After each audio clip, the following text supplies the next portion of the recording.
Untuk lebih lanjut kita akan buka di dalam kitab Titus pasal 2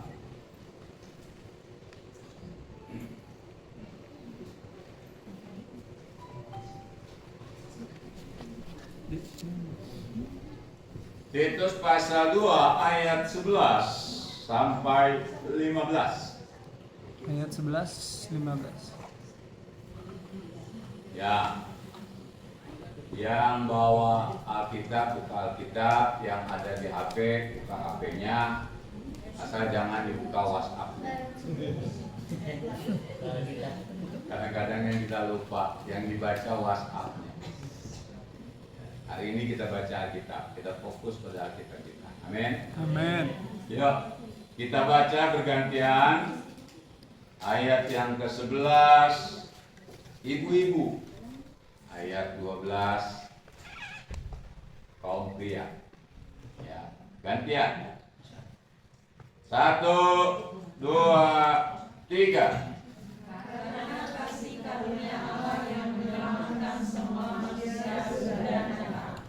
Ia mendidik kita supaya kita meninggalkan kefasikan dan keinginan-keinginan duniawi, dan supaya kita hidup bijaksana, adil dan beribadah di dalam dunia sekarang ini.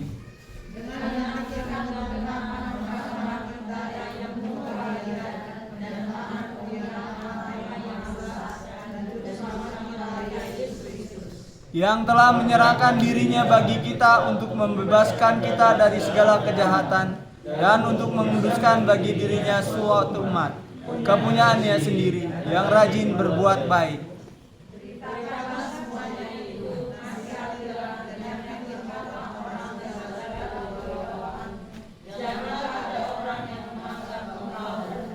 Amin. Bapak, Ibu, saudara-saudaraku yang terkasih, kita akan membahas kebenaran firman Allah ini mulai dari ayat 11. Karena kasih karunia Allah yang menyelamatkan semua manusia sudah nyata. Jadi Bapak Ibu yang dikasih Tuhan, kehadiran Tuhan Yesus ke dalam dunia ini ada maksud, ada tujuan. Bahasa kerennya ada motivasi. Motivasinya adalah untuk menyelamatkan seluruh umat manusia. Itu sebenarnya tujuannya, visinya. Jadi bukan hanya menyelamatkan orang Kristen. Karena pada waktu Tuhan Yesus hadir, tidak ada orang Kristen.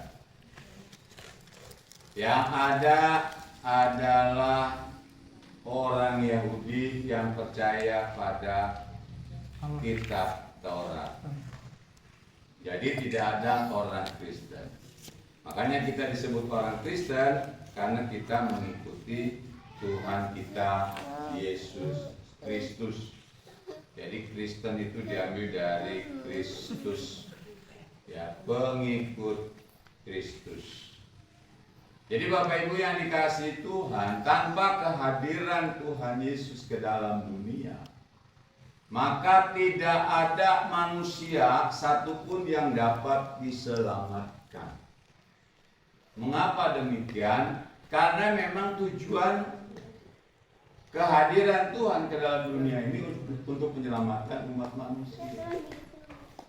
Karena Tuhan tahu bahwa manusia setelah jatuh ke dalam dosa, saat Adam makan buah pengetahuan baik dan jahat, jatuh ke dalam dosa, maka pada saat itu Adam dan Hawa diusir keluar dari Taman Eden.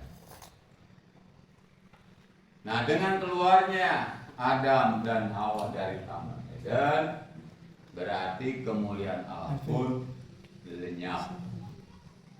Hadirat Allah juga hilang terhadap Adam dan Hawa. Begitu juga kepada kita keturunannya. Dan kalau tidak ada yang diutus untuk menyelamatkan, maka kita tidak akan bisa diselamatkan. Karena tujuan kehadiran Tuhan adalah mengembalikan kemuliaan Allah yang sudah hilang.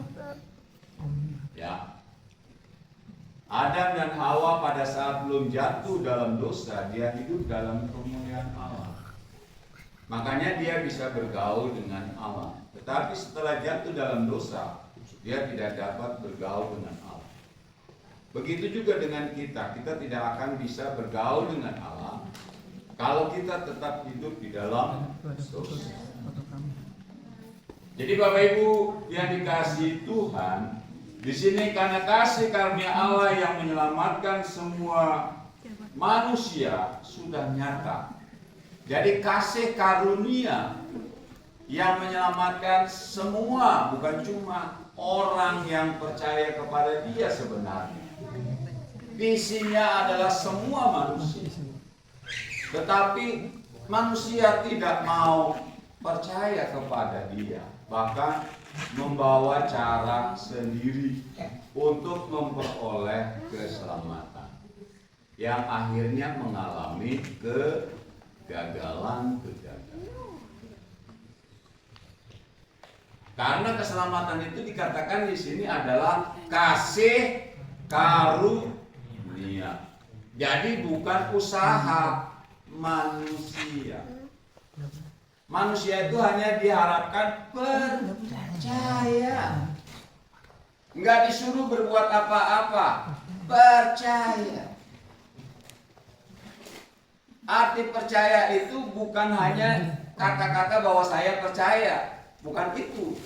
Orang percaya itu berarti dia menerima kasih karunia itu, mengakui kasih karunia itu, dan hidup di dalam kasih karunia itu. Jadi bukannya percaya tetapi hidup di luar kasih karunia. Sama seperti orang luar mengatakan bahwa saya juga percaya bahwa Yesus itu membangkitkan orang mati, tetapi dia tidak percaya bahwa dia adalah Tuhan. Kan ini namanya percaya tapi di luar, bukan di dalam kasih karunia. Bapak Ibu yang dikasihi Tuhan, jadi keselamatan itu sebenarnya sudah nyata untuk semua umat manusia. Kita bersyukur banget ini, karena kita ini jauh dari Israel, jauh dari bangsa Yahudi. Tetapi berita ini disampaikan, dan ternyata keselamatan itu bukan hanya untuk orang Yahudi, tetapi untuk semua orang. Amin. Amin. Jadi kita termasuk orang yang berbahagia. Ya, mendapatkan apa? Nikmat keselamatan. Amin. Haleluya. Ya, bukan cuma nikmat iman, tapi nikmat keselamatan. Oke, kita lanjut. Dia mendidik kita supaya kita meninggalkan kefasikan dan keinginan-keinginan duniawi, dan supaya kita hidup bijaksana, adil, dan beribadah di dalam dunia sekarang ini. Jadi Tuhan Yesus ini menurunkan kebenaran-kebenaran firman Allah melalui Yesus Kristus adalah mendidik kita, ya, untuk supaya kita meninggalkan kefasikan, perbuatan-perbuatan jahat, perbuatan-perbuatan dosa, perbuatan-perbuatan yang menentang kebenaran firman Allah. Jangan kita mengatakan bahwa kita mencintai Allah tetapi membenci sesama kita. Itu sama saja dengan fasik, karena kita melanggar firman-Nya yang lain. Jadi kalau kita mengasihi Allah, kita pun harus mengasihi sesama manusia. Amin. Karena hukum Allah cuma dua. Kasih Allahmu dengan segenap hatimu, dengan sekuat akal budimu, ya, dengan sepenuh kekuatan kita. Itu yang paling utama. Dan yang berikutnya adalah kasihi sesamamu manusia. seperti dirimu sendiri. Jadi diukur sama diri kita. Kalau kita nggak mau dibenci, ya kita jangan membenci. Ya, kalau kita nggak mau digosipin, jangan gosip. Karena kan banyak raja gosip, ya kan? Berita hoax itu kan gosip. Kalau digosok semakin sip. Makanya jangan bergosip. Ya. Firman Tuhan katakan ya di atas, ya tidak di atas, tidak. Lebih daripada itu, jahat berasal dari siapa. Jadi Bapak Ibu yang dikasihi Tuhan, kita diharapkan untuk meninggalkan kefasikan. Sudahlah berhenti dari kefasikan, perbuatan-perbuatan yang enggak pantas, perbuatan-perbuatan yang celah, perbuatan-perbuatan yang enggak baik. Tinggalkan. Jangan tetap diam di situ. Ya. Jadi keselamatan itu harus ada langkah dari manusia juga. Jangan kita mengaku percaya kepada Tuhan Yesus tapi tetap di situ. Yang nggak bisa.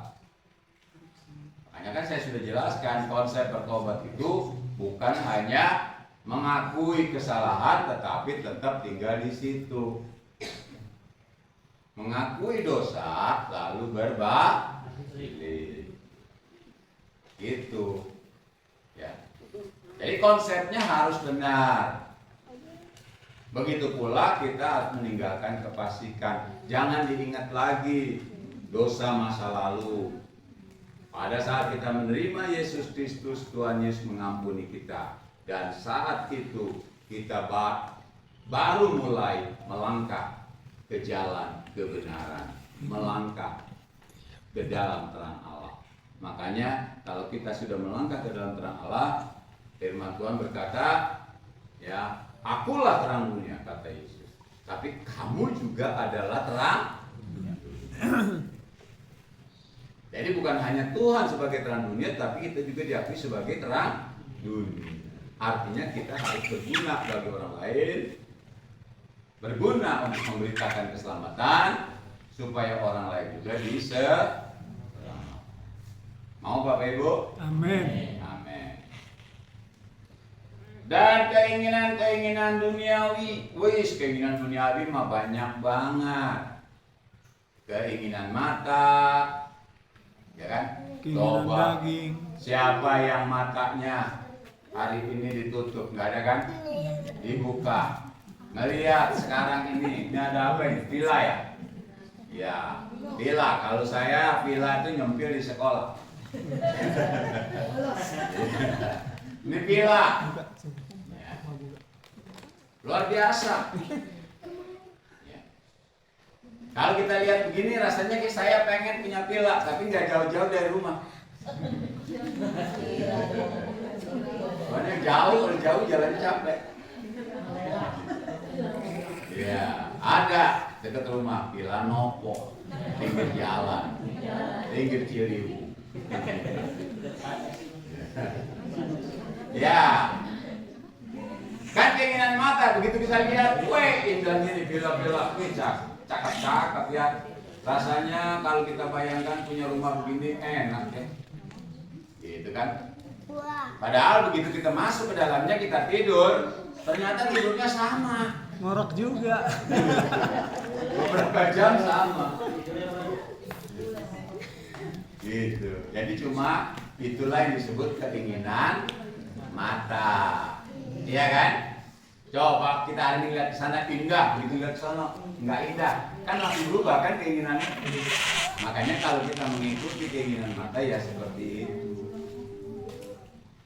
Yang ada adalah iri, Dengki. ya kan? Benci karena nggak mampu.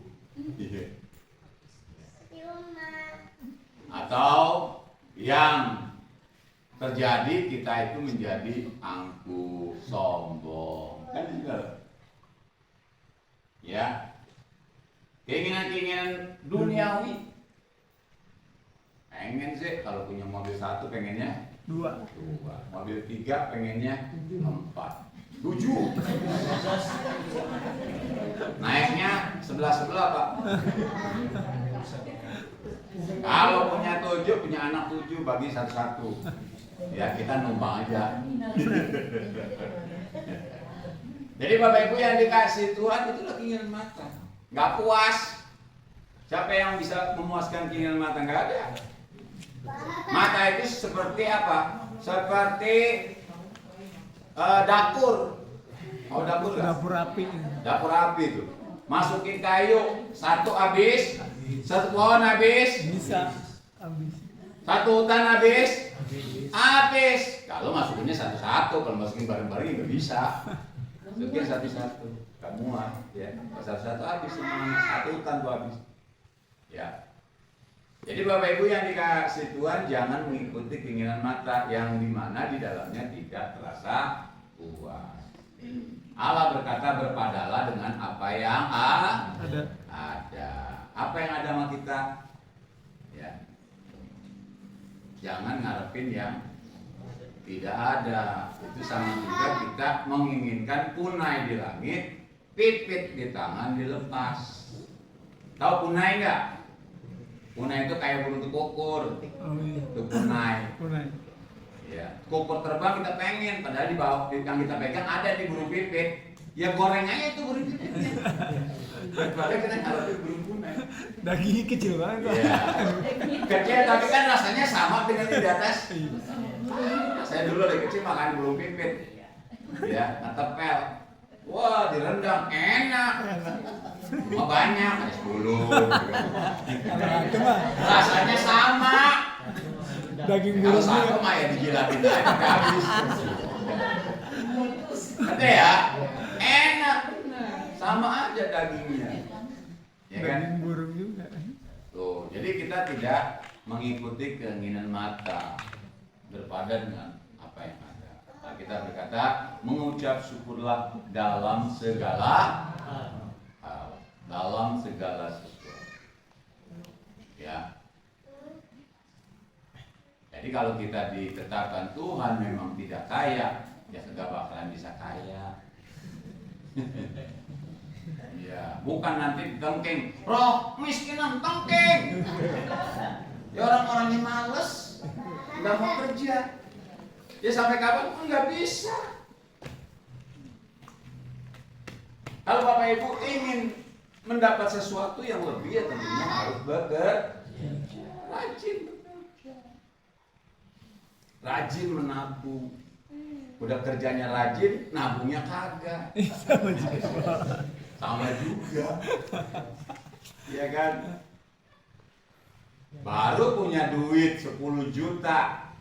Udah nginep di hotel 5 kali. Habis itu duit. Makannya pengen sate kalkun. Ya, jelas. Nah ini keinginan mata namanya. Jangan ngikutin gitu, ukur. Ya kan? Kumpulin dulu, ntar udah 50 juta, minusnya baru 1 juta gitu kan. Awet. Jadi harus bisa. Kita ini kan kadang-kadang yang nggak dewasa itu nggak dewasa finansial. Ya kan? Nggak ngukur diri gitu. Ya. Jadi Bapak Ibu yang dikasih Tuhan, kita diajarkan untuk mulai keinginan-keinginan duniawi itu kita redam. Ya, bukan berarti nggak ada, semua juga ada. Ya kan? Baju bagus pengen, ya kan? Baju mahal pengen nggak? Pengen. Nggak mungkin kita pengen baju itu juga. Ya kan? Jadi Bapak Ibu yang dikasih Tuhan, kita diajarkan untuk tidak terbawa arus karena kita mengikuti keinginan mata, keinginan daging kita. Ya daging kan pengennya enak baik. Keinginan duniawi itu keinginan daging, enak aja maunya. Tidur di kasur yang empuk. Iya. Makan tiap hari yang enak. Ayam. Ada kata Salomo, makanan enak itu penipu adanya. Begitu banyak makan enak, kolesterol, darah tinggi, jantung. Padahal kalau tadinya dia cuma makan kangkung lagi, kacang panjang lagi, sehat.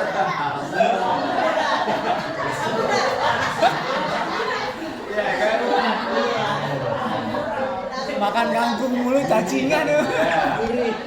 Makan sayur kangkung, tapi di bawahnya ada ayam. Iya. Luar biasa. Ya, jemaat GB Bantul Rahmat begitu. Makannya kacang, tapi di bawahnya ada. Haleluya. Ya, lanjut. Dan supaya kita hidup bijaksana, itu kayak disebut bijaksana ya. Bijaksana itu artinya mampu mengatur. Penghasilan berapa ya diatur, ya kan? Anak sekolah nggak bisa ke luar negeri, ya di dalam negeri. Maksain ke luar negeri ngutang-ngutang, itu namanya nggak bijaksana, gitu loh. Toh, yang namanya mutiara itu, walaupun ditaruh di Lumpur. tempat air yang berlumpur pun tetap dia mutiara. Artinya anak yang pandai, pintar, disekolahkan di sekolah yang mungkin di kampung sekalipun, dia tetap akan timbul suatu saat menjadi orang-orang yang pintar. Amin. Ya, kita dengar banyak menteri-menteri, ya kan, dokter-dokter, ternyata orang kampung. Ya. Di Malela. Ya, kayak saya kan orang kampung baru pindah jadi kampung Malela, jadi kampungan. Ya, jadi Bapak Ibu yang dikasih Tuhan, kita diharapkan untuk hidup bijaksana, adil, berlaku adil. Adil itu bukan berarti sama besar, ya. Adil itu sesuai dengan keperluan dan kebutuhan. Ya, jadi bukan adil itu sama besar. Kalau prinsip kita adil sama besar masih keliru. Makanya kalau kita lihat Tuhan bertindak adil, karena Tuhan itu adalah Tuhan Maha Adil. Nah, kan kalau ukurannya tadi sama besar, kenapa yang lain kaya saya miskin? Kan begitu jadi. Nah, ini kita mengatakan bahwa Tuhan itu tidak adil. Padahal Tuhan tahu kalau kita dikasih kaya nggak bisa apa-apa. Kan pernah saya kasih contoh, ya. Seorang tukang sol sepatu dikasih uang 1 miliar, uang kaget. Bingung dia. Ya, dia bingung, ya kan? Dia mau bangun rumah, punya mobil, kagak bisa nyupir. Kan itu sama juga kayak orang di mana tuh? Kemarin ada yang dapat gusuran itu kan? Oh iya, di daerah. Luar biasa itu. Di Tuban masalah ya. Luar biasa tuh dapat gusuran. Pada beli Miliaran. Iya. Langsung beli 5 mobil, 3 mobil, motor 4. Nyupirnya kagak bisa. Belajar dulu. Kelamaan tuh mobil keburu rusak. Akhirnya dijual. Makanya ada yang diwawancarai itu, ya kan? Tadinya mas saya kagak ikut jual. Paling enggak saya jual, dia jual, tapi saya beli lagi sawah. Sekarang saya beli mobilnya ngembrek. Kagak ada kerjaan. Ya nggak ada kerjaan. Emang kemampuannya cuma tani. Iya. Dikasih mobil bingung. Gitu, ya kan? Makanya seperti tukang sol sepatu dikasih uang 1 miliar, dia bingung. Apa mesti dijahitin tuh uang? Disolip. Kan jadi bingung dia. Jadi Bapak Ibu yang dikasih Tuhan, kita harus paham keadaan dan kedudukan kita. Kita bijaksana, kita juga bersifat adil. Dan barulah dengan kondisi kita seperti ini, baru kita mengatakan benar Tuhan itu adil. Sebab kalau kita ditaruh hal yang besar pun kita tidak sanggup. Karena firman Tuhan berkata, setia dalam perkara kecil, setia pula dalam perkara besar. Yang kecil kagak dikerjain, yang besar nggak bakal bisa. Kecil dulu, nanti jadi besar. Ya kan? Begitu caranya. Oke, kita lanjut. Dan beribadah di dalam dunia sekarang, beribadah. Makanya anak Tuhan tuh kalau nggak mau ibadah ya kebangetan. Pengen masuk surga? Pengen. Mau masuk surga? ibadah Kau. yang nggak bisa. Ibadah dan keselamatan itu satu paket, Pak. satu paket. Ya, sebab dengan kita ibadah itu kita menghargai Tuhan. Amin. Bukannya ibadah itu kita pengen bertemu si A si B, pengen diabsen sama pendeta, bukan. Tapi kita menghargai kasih karunia Tuhan. Amin. Amin. Itu sebenarnya. Ya, jadi kita di dalam dunia ini harus juga beribadah. Ya, di dalam dunia sekarang. Kalau besok udah nggak dalam dunia kita, adanya di dalam tanah. Karena masih dalam dunia di luar ini, nikmati. Tapi juga kita tetap beribadah kepada Tuhan. Makanya kita jauh-jauh dari Depok ke Puncak. Ngapain kita? Ibadah. Emang kalau orang Kristen tuh begitu, ya kan? Nah kalau orang tukang judi, kumpul di mana? Nyari kartu. Kita enggak. Gelar tiket, nyari kartu, gitu kan? Kalau dulu Kalau tukang mabok, kumpul, nyari minuman. kayak botol. Kita enggak, udah enggak ada tuh, ya kan? Begitu kita kumpul, nyanyi, bersorak-sorai, puji Tuhan, betul? Amin. Nah ini namanya kesukaan anak Tuhan, berbeda banget, ya kan? Oh, bukan tawuran ya. Oke, kita lanjut. Dengan menantikan penggenapan pengharapan kita yang penuh bahagia dan penyataan kemuliaan Allah yang Maha Besar dan Juru Selamat kita, Yesus Kristus. Menantikan penggenapan pengharapan. Bapak Ibu punya pengharapan? Amin. Apa pengharapan Bapak Ibu? Diselamatkan. Masuk surga. Amin. Amin. Kita nih masuk surga. Amin. Pengharapannya, ya kan? Tidur mimpinya surga, ya kan? Lagi berdoa mau makan, pikirannya surga. Kemana-mana yang direnungkan tentang kerajaan surga. Kenapa? Karena pengharapannya surga. Amin. Nah, di sini pengharapan kita yang penuh bahagia, bahagia. Dan penyataan kemuliaan Allah. Jadi kemuliaan Allah ini belum dinyatakan kepada Bapak Ibu. Bapak Ibu sudah diurapi Roh Kudus? Amin. Sudah diurapi Roh Kudus? Amin. Itu tanda bahwa kemuliaan Allah sudah diberikan sama kita. Cuma kemuliaan Allah itu tidak kelihatan. Makanya Bapak Ibu itu walaupun sudah jadi terang dunia, tetapi terangnya belum kelihatan.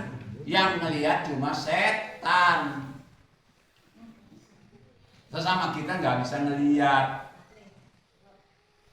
Karena kemuliaan kalau dikasih pun dilihatkan seperti zaman Musa, maka orang Yahudi tidak mampu menatap muka Musa. Begitu juga kalau kita misalnya diberikan kemuliaan dan kelihatan kemuliaannya, orang sekitar kita nggak bakal bisa melihat kita. Jadi kita ini seperti kunang-kunang. Iya gitu. Bukan. Kita tidak diharapkan untuk seperti itu. Tapi terang yang ada pada kita, kebenaran yang ada pada kita bisa dinikmati banyak orang. Amin. Amin. Mau Bapak Ibu? Amin. Ya kalau nggak mau nggak masuk surga. Amin, Pak. Ya. Pengharapan kita yang penuh bahagia dan penyataan kemuliaan Allah yang Maha Besar dan Juru Selamat kita Yesus Kristus. Jadi Maha Besar, bukannya Maha Kecil. Oh, Maha Besar. Kemuliaan yang luar biasa. Semua orang rindu. Semua, bahkan nabi-nabi zaman dahulu pun rindu ingin melihat kemuliaan Allah yang dinyatakan di akhir zaman. Ya. Bapak Ibu yang dikasihi Tuhan, kita lanjut. Yang telah menyerahkan dirinya bagi kita untuk membebaskan kita dari segala kejahatan dan memutuskan bagi dirinya suatu umat kepunyaannya sendiri yang rajin berbuat baik. Ya, yang telah menyerahkan dirinya, itu telah menyerahkan dirinya Yesus. Di mana? Di kayu salib. Dan pada hari ketiga dia sudah bangkit. Ya. Jadi kayak temanya tuh dia sudah bangkit. Ya. Dengan dia sudah bangkit, ya, maka dia membebaskan kita juga. Nah, di sini katakan membebaskan kita dari segala kejahatan. Jelas kalau kita sudah berpaling, berpindah, tidak mau lagi mengikuti keinginan mata dan keinginan duniawi atau keinginan daging, maka kita menjadi orang yang bebas, merdeka dari segala kejahatan. Amin.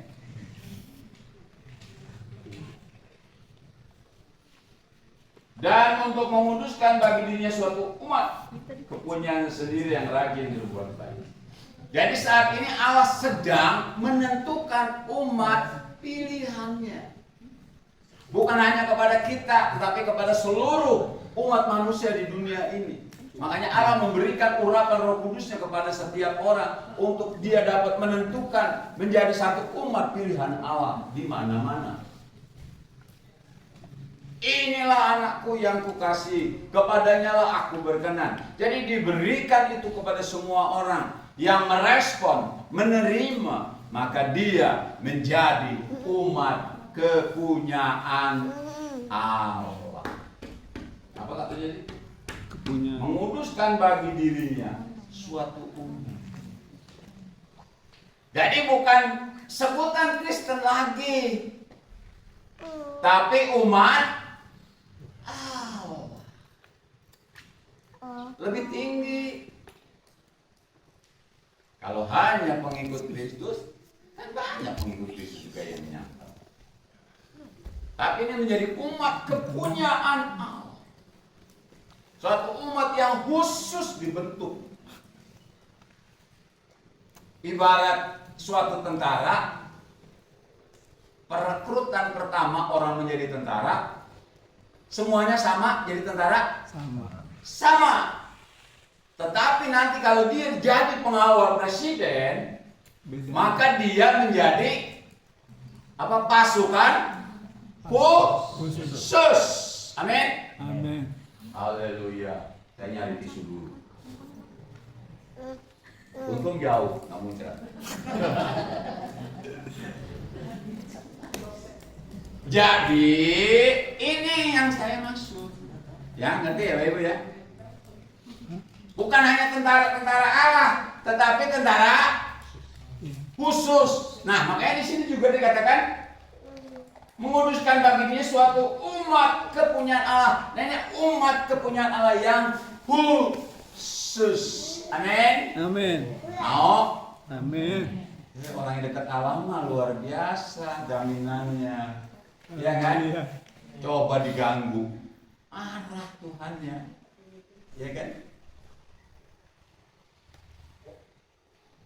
Kalau suatu negara pasukan khususnya itu tertangkap, pasukan khususnya tertangkap, itu bisa ditukar sama tentara 1000.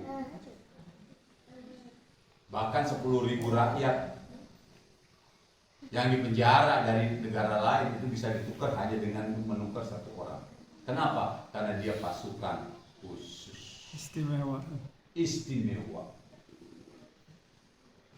Tapi keistimewaan Bapak Ibu belum terlihat. Tadi kan kemuliaan belum terlihat. Oke? Menguduskan bagi dirinya suatu umat. Nah, kita jadi umat Allah nih. Kitalah umat pemenang. Gitu kan? Ada lagunya? Nah, itu. Yang rajin berbuat Baik. gitu.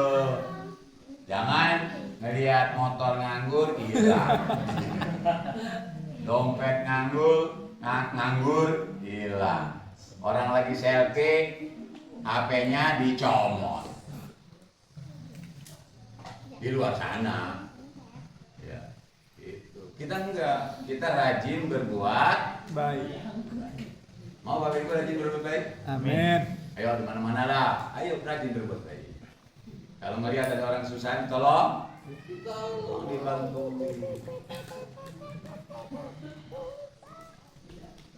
Apa mengharapkan sesuatu? Jangan. Lakukan dengan tulus. Supaya apa? Kalau kita melakukan dengan tulus tanpa imbalan, kita akan mendapat pahala. Amin. Katanya ngejar-ngejar pahala, tapi berbuat baiknya nggak mau. Wah, di Alkitab nggak ada pahala, belum baca. Udah baca tahu ada pahala. Tuhan akan memberikan imbalan kepada orang yang selalu berbuat baik. Kenapa Bapak Ibu selalu bisa berbuat baik? Ya kan saya udah pernah khotbah, air pancuran yang tawar keluarnya tawar. Betul? Iya. Kalau kolamnya tawar, pancurannya tawar. Kalau kolamnya asin, pancurannya asin. Ya kan? Yesus garam dunia, maksa kita nggak mancurkan yang asin. Halo? Amin? Amin. Iya, itu maksudnya. Lanjut ya. Lamaan nanti kasihan. Beritakanlah semuanya itu. Suruh ngapain? Beritakan. Makanya hari ini saya beritakan. Baik Bapak Ibu paham. Ya. Nasihatilah. Ini saya lagi ngasih nasihat. Makanya jangan sampai meninggalkan ibadah. Nasihatin ini. Ulang-ulang nasihat.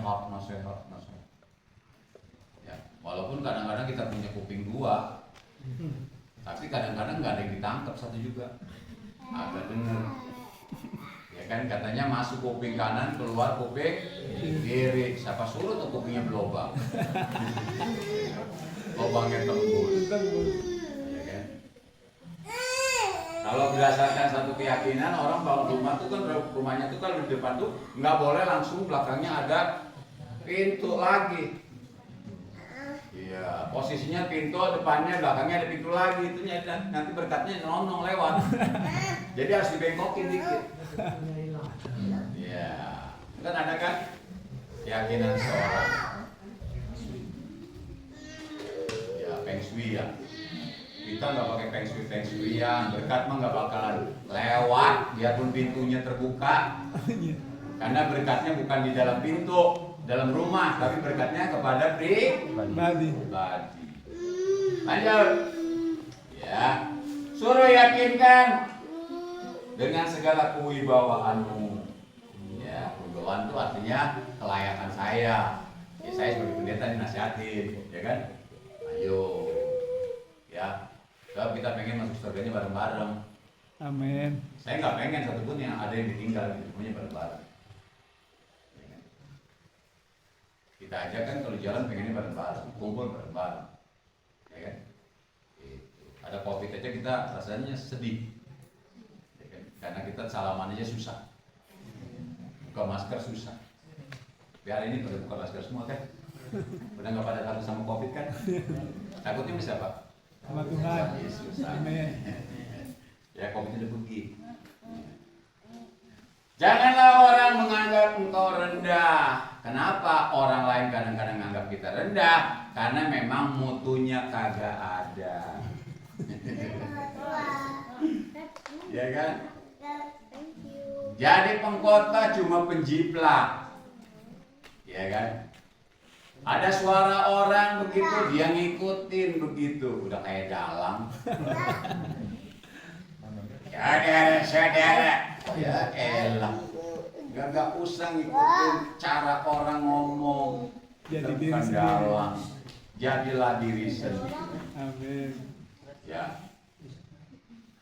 Makanya kalau Bapak Ibu baca tentang buku Maurice Rullo, dia ditanya sama Allah, Maurice, kamu mau jadi seperti siapa?